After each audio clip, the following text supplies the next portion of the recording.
Alright, so real quick update, put the pocket cinema camera on here. We got a pancake lens, 20mm. Obviously you can put a 12-35 on this system. You got a lot of room to push this this camera back against this gimbal and still have a lot of room to tilt. Throw a project box on the back here just to cover this up. Again, this whole thing is still a prototype, but it's been working great. And today we threw this pocket cinema camera on here, literally seconds to just get everything balanced using these thumb knobs. So there's no tools required to get your camera perfectly balanced, and as you can see, works really well. This is like totally ideal for anyone shooting with small cameras, GH4, A7S, and we have like just a few more things to finish, and then the frame will be available, and also put together some instructions on how you guys can put one of these together yourselves. Very lightweight, super fun to use, and again, for these small cameras, perfect. No reason you need to travel with a bigger size gimbal. So anyways, we'll have more updates on this in a little while. Keep following the blog, cheesycam.com. Good.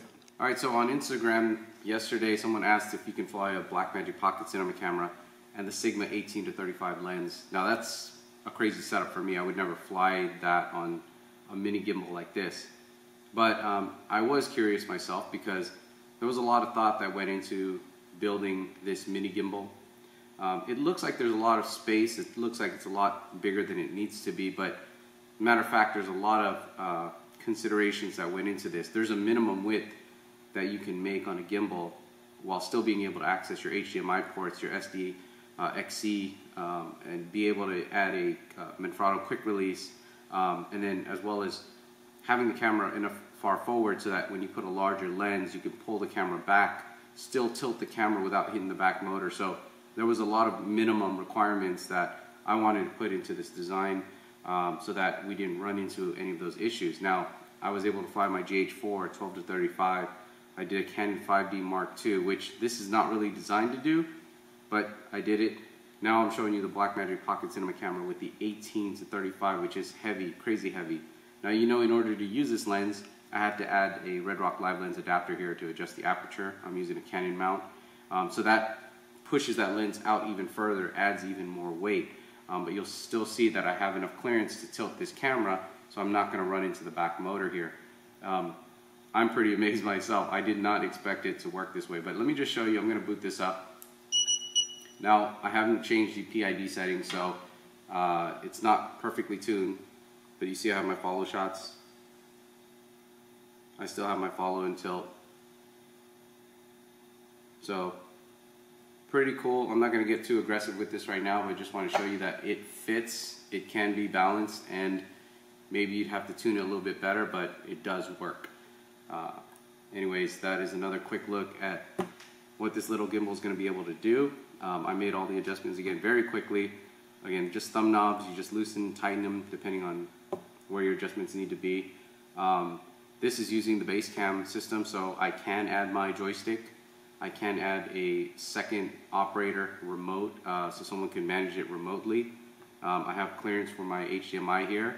I could plug in a Bluetooth module if I want to program through my Android phone, and I believe there's an iOS version coming out as well. So there's a lot of things you can do. The hardest part about building a gimbal was really the frame, and I think I haven't shown it, but I probably built a dozen different frames, different sizes, ran into all kinds of issues where it just didn't work, and so that's kind of where a lot of that thought process came in, is you need a minimum width, you need a minimum distance, you need a minimum height, and with those dimensions I came up with something that's as small as I think is possible without running into all those issues, and surprisingly still being able to fly a number of small cameras out there that I like to do. So will it replace your Ronin? No, not at all. It's not at that level, but a lot of guys who shoot with the A7S, the GH4, the Blackmagic Pocket, you're traveling, you got a quick shoot out there, throw this in your bag, you don't even need to check it in, you do your job, you're done.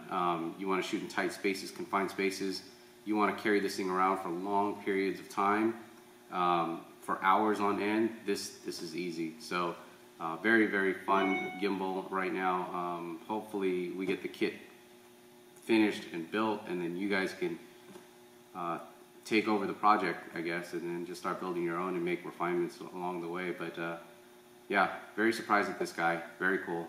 More information, check out the blog, cheesycam.com.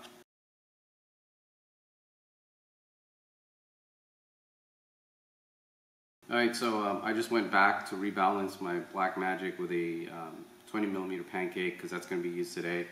And I didn't need any tools. The only thing I needed was this washer to readjust the quick release plate on the Blackmagic. But outside of the quick release plate, I didn't need any tools to get everything aligned again on this gimbal. So here's another quick look at this gimbal with this pocket cinema and the 20. Very cool. Now, one thing I didn't really show earlier as well is now these handles can also be flipped around, so you know they can be up here. And the reason why I'm mentioning that right now is I know a lot of people don't like the form factor of the handles over the camera, and again, it's about the size, right? So I'm making it as compact as possible. So there's just enough clearance on this top bar here. Obviously, you can make a longer bar if you need, but I made it so that I have just enough clearance here so that if I wanted to, I could actually rotate the handles beneath the camera, and then I can operate the gimbal in this manner so that my hands aren't above the camera and I still have all my follow modes. And again, you could, if you wanted to get more height out of this, loosen up these handles, bring them back down this way, and then if you had both handles, you'd be holding it pretty comfortably. So again, a lot of thought, a lot of prototypes, a lot of use cases. It's hard to explain how much experience I've had with just working with other gimbals, and to be able to implement all those ideas into something small and compact. Again, it's not going to replace your really high-end cinema gimbals, but small cameras. This is something that I think I'd be using all the time for those quick shots, or just to have, even on vacation. It's so small.